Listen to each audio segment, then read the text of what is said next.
Hey everybody, and welcome to AniBreak, the show where we just break down the week's topics in anime, manga, and video games. My name's Jason, and this week we have news about Studio Ghibli, news from KanColle, news from Harmony Gold, which I'm kind of happy about, but we'll get to that in a little bit, and more. But we should probably jump into the big news that everyone is talking about, and that is all about Studio Ghibli. This... This all chaos started about a week and a half ago, I would say. That it was a Tumblr post. All the bad stuff always happens with a Tumblr post, as usual.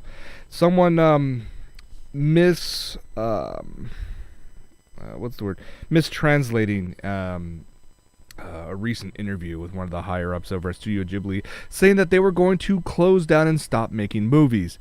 Naturally, this caused a fervor all over the internet for all the fanboys out there, and it looks like the more reputable news sites actually got a hold of it, officially translated it, and now we have a better picture of what to expect.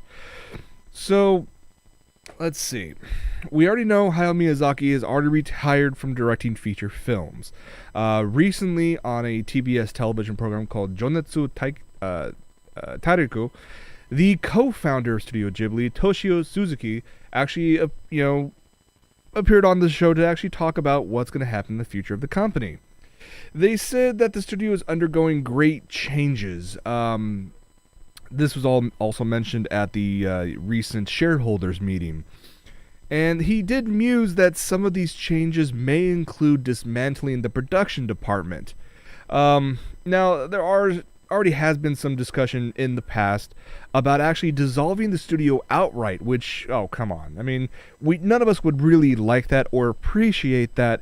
It's more along the lines of, they've been doing it for so long, sometimes it's best to go out on top, kind of thing. Suzuki also mentioned that the truth is the studio is considering house cleaning or restructuring for now.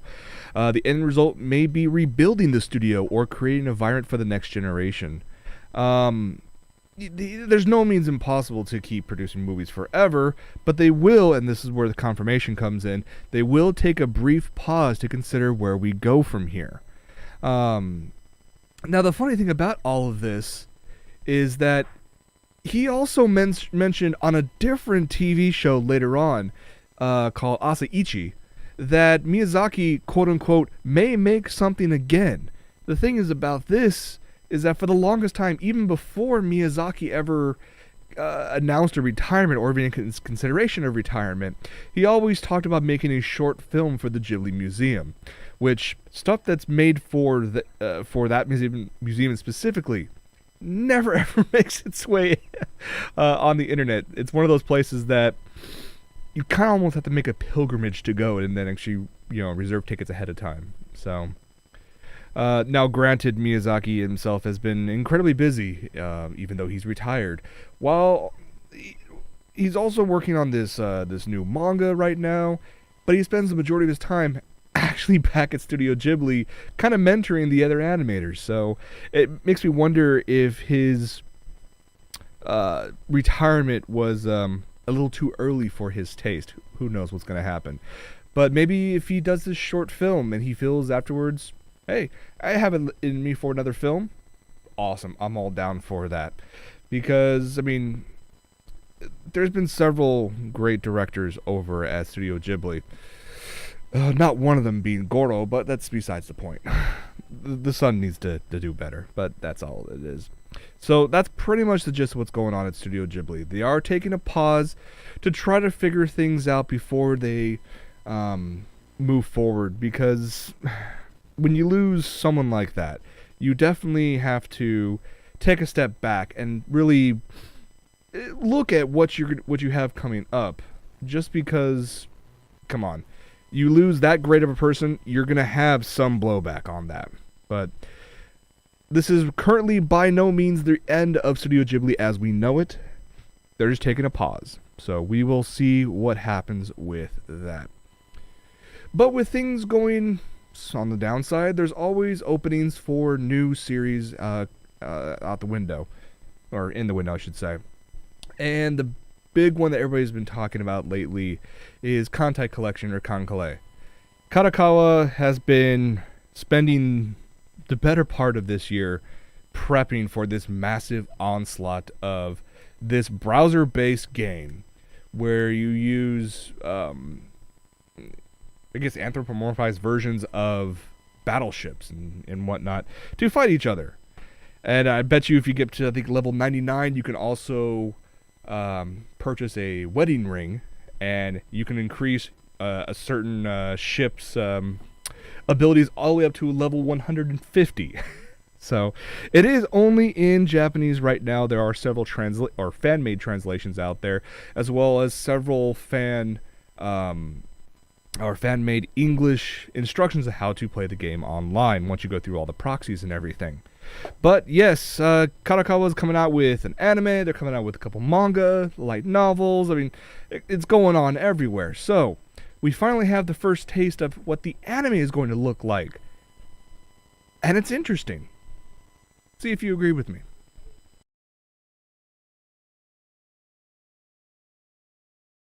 So yeah, so that's a thing.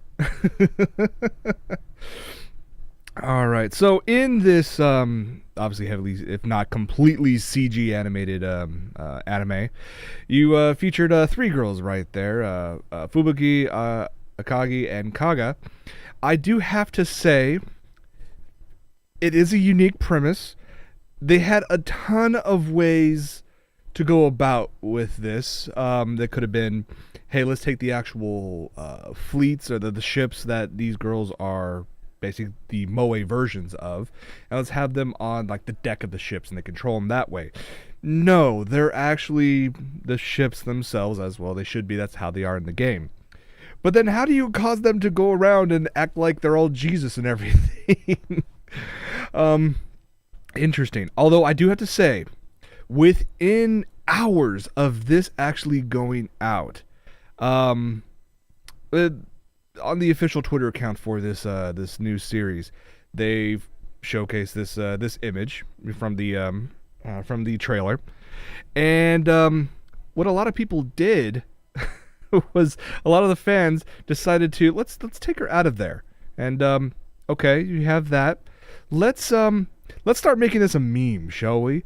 And it started out small, and then people started making their own versions of this, and pretty soon this meme went all over the internet. It swarmed Twitter everywhere, and people go about and make some crazy their own adaptations of it.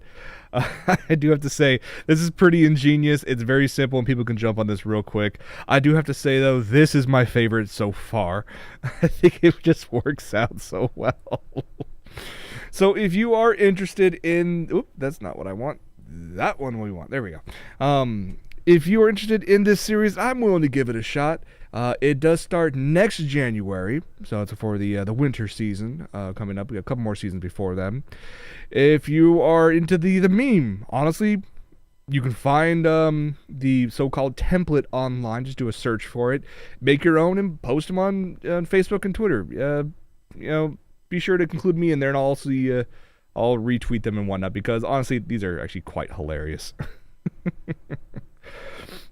There's some good news. There's been some very, very vague announcements about this next bit for the past couple weeks. We've talked about it before in the past on this show, and I really enjoyed this series when it came out. It was a little bit confusing at a couple scenes, but overall, fantastic. I'm talking about Durarara. Or Durarara. There it is. I always forget that last ra. It looks like we actually get an official announcement now that Durarara X2, basically the second season of Durarara, is making its way onto Japanese airwaves starting in January 2015. We have very, very few details other than this image and the quick announcement. Most of the crew are returning. They haven't announced anybody regarding the cast yet. The only difference being is that the director, composition writer, character designer, those guys are returning. The production company behind this second season is actually not Brains Base. It's a studio called Studio Shuka. Never heard of them before, so I have to look into this. This image that you're seeing right now is actually from a new guiding book. Just came out in Japan just recently. But yeah, we're going to get more Durarara. I cannot wait. Although, here's the thing though. They did kind of, complete that story arc fairly well, I might add, at the end of the first season. But I guess we're still going to get more. So it is what it is. I know there were some people out there who were like, it's okay. And there were other people like me who were like, oh, it's so amazing. So those of you who are looking forward to it, you're going to enjoy it. Those of you who are like, meh, you're probably going to go ahead and skip out on it. Moving on to some funny news, actually. I do have to make a mention of this. That Harmony Gold, they came out a little while ago trying to promote a Kickstarter for Robotech Academy. This is going to be a brand new series. Series. The Kickstarter was for just the pilot episode, I should say, to quote-unquote continue the legacy of the original animated series and bring the Robotech universe to a new generation of anime audiences.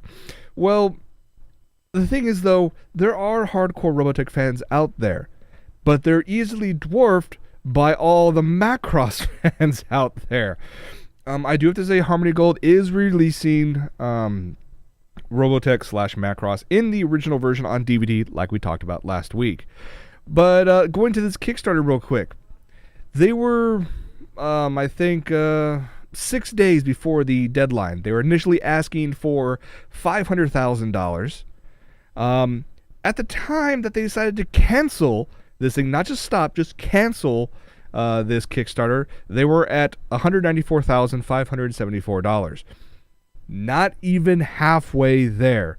So they decided to cancel it and made an official announcement saying that they will, quote-unquote, continue to explore its options with Robotech Academy. Yeah.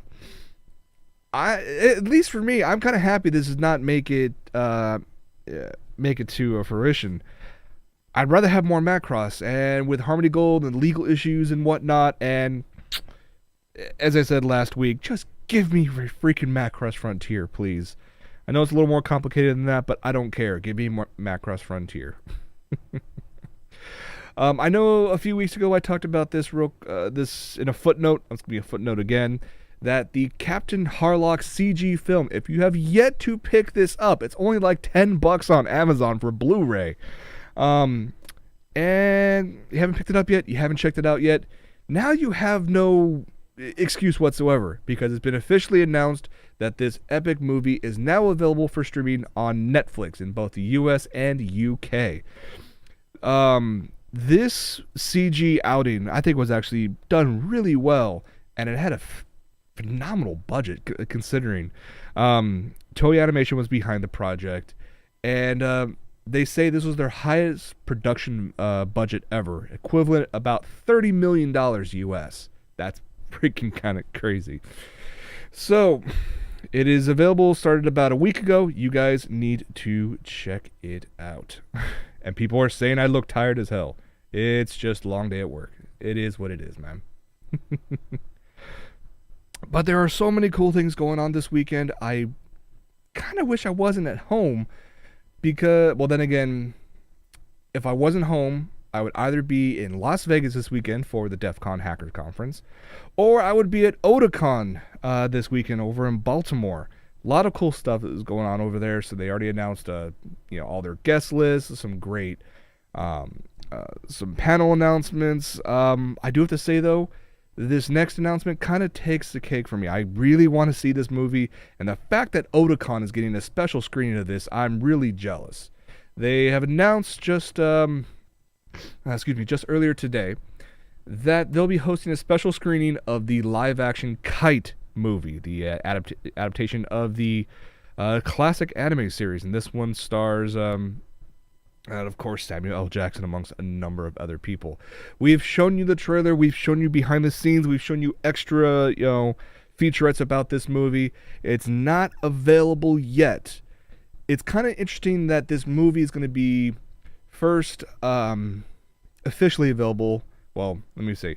It'll premiere exclusively on DirecTV August 28th, which means I have to wait till longer to either get it via like a video on demand, or maybe find a local theater that'll actually broadcast this. I would be awesome to see this, but I do not have DirecTV, so I'll have to wait. Unless you guys are going to Otakon, you don't have to wait, because you can go check it out there. That is actually pretty badass. Wish you guys, if you guys are going, I'm very jealous. Take lots of pictures. Let us know about it. Should be a hell of a lot of fun. What else we have going on here? Yes. You may have heard me mention once or twice about Gunslinger Girl. The manga was brilliant. It was actually designed well. It had a decent paced storyline. It had faltered here and there, but it was still very, very enjoyable. But that series ended up wrapped up in 2012. I'm not even going to try to talk about the anime. Well, let me say this. First season was amazing. Second season blew. Absolutely horrible. But the mangaka for the series apparently has new trick up their sleeve. They came back and announced there's a brand new manga series coming out. Excuse me.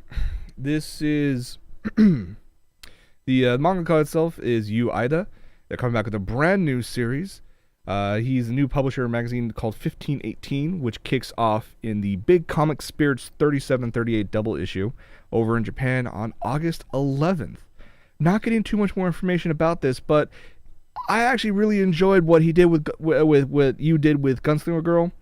Now we're going to get another series. Yes, it's going to be a manga, but you know what? I am perfectly happy with that. Which means, if this is coming out this quick, one of those official manga sites needs to pick this up, scan it, translate it, get it on there as soon as possible. Only a few more things to talk about. We have this Haruhi hunting game that we've talked about a few times. You guys remember this image right here? It looks like brand new Haruhi. Well, kind of is, kind of isn't. What this is a music video and some additional scenes that were created for a Haruhi themed pachinko machine over in Japan from Sankyo. Well, to kind of promote this, they decided to create this thing called Haruhi Hunting. They actually released 707 images like this. You can see there's actually what look like little codes in the corners. The bottom right hand corner, you can see this image itself was 358 out of 707. This was 363. Well, what they did was they actually threw these all over Japan, in outdoor locations, in convenience stores, on certain websites. And the thing is that if you would take a picture of wherever these were at and actually upload it to their website, once all 707 frames were actually found and uploaded, they would actually release the music video, which is funny considering every single picture of these 707 are individual frames for the music video itself. Now, the thing is that there was an announcement a couple days ago that they announced it. They have all 707. Here's the music video. Oh, wait, no. It looks like two of the frames were actually hacked by something. That someone actually went into their website and made it think that we got these last two. Apparently, that was a false alarm. So the account is back to 705 of 707. So there's a couple more out there. Once they're found, we'll get an official release of this music video. And here's the thing, though. This is not only the only bit of news about Haruhi going on right now. It also looks like there's this on-the-stage fan MOOC. The MOOC means it's a magazine and a book all in one. This is a brand new fan book that came out just this week over in Japan. It's kind of interesting that this is actually the first fan book for Haruhi in the past 3 years. It's been a while. So I look at it this way. if this comes out and sells well, if the pachinko machine does very well, if this Haruhi music video gets massive exposure all over the place, maybe, just maybe, we might get some more Haruhi in the future. They've probably already made a decision behind closed doors about that, but at least from an external fan's point of view, we can only hope for an actual announcement for something like this. So, all right, what else we have going on? Well, let's see. I do have to say that I'm a huge fan of Maya Sakamoto. This woman has done amazing work over her very, very long and very illustrious career so far. She is actually releasing yet another single. This is actually her 24th single called Replica. And the reason why I'm talking about this is, well, one, you guys should pick this up. It's Maya Sakamoto. She's flipping amazing. But to help promote this single, she's actually going to broadcast for free a special 1-hour program. Conversation with her. She's actually going to sing a couple of her fan favorite singles, probably this new single as well. And this will be available for free on Ustream. So, what's cool about this? You guys can watch it here in the States legally for free. The downside to this is the time frame. The over in Japan, it's going to be from 9 p.m. to 10 p.m. August 20th. If you translate that over all the way over here to Pacific time, that means on the 20th of August, which is a Wednesday morning, you would have to get up at 5 a.m. to watch this. Oh well, I may get up, try to watch it. I may not, but that's kind of early for me. Then again, that's right at the cusp of, do you want to stay late or stay up late and just go to bed for a couple hours afterwards, or is it one of those where you want to go to bed really early and try to wake up? We'll have to see what happens with that. All right, everybody. Well, that's about it, actually, for this episode. There wasn't much news going on this week other than the Ghibli news and, of course, the KanColle stuff. But you know what? We have slow weeks. We have, massive weeks. But I will say, though, we have a ton to talk about on From My Mother's Basement this upcoming Sunday. Because I know last week Michael and I talked about the Deadpool leak. I know we also talked about our experiences at Comic-Con this year, which was just a last-minute thing. But we failed to mention any of the news or the announcements that happened during the weekend. So we will get through all of that, and I may even throw in a couple Otakon announcements during that episode as well. So that'll be on next Sunday the 10th at 7 p.m. If you guys have yet to see the new Guardians of the Galaxy movie, go see it. I have a review up on OtakuLife.net. You guys should check that out. Thank you so much for watching. Stay tuned for post-show and for AniBreak. I'm Jason. Thank you so much for watching. We'll see you guys next week. Take it easy.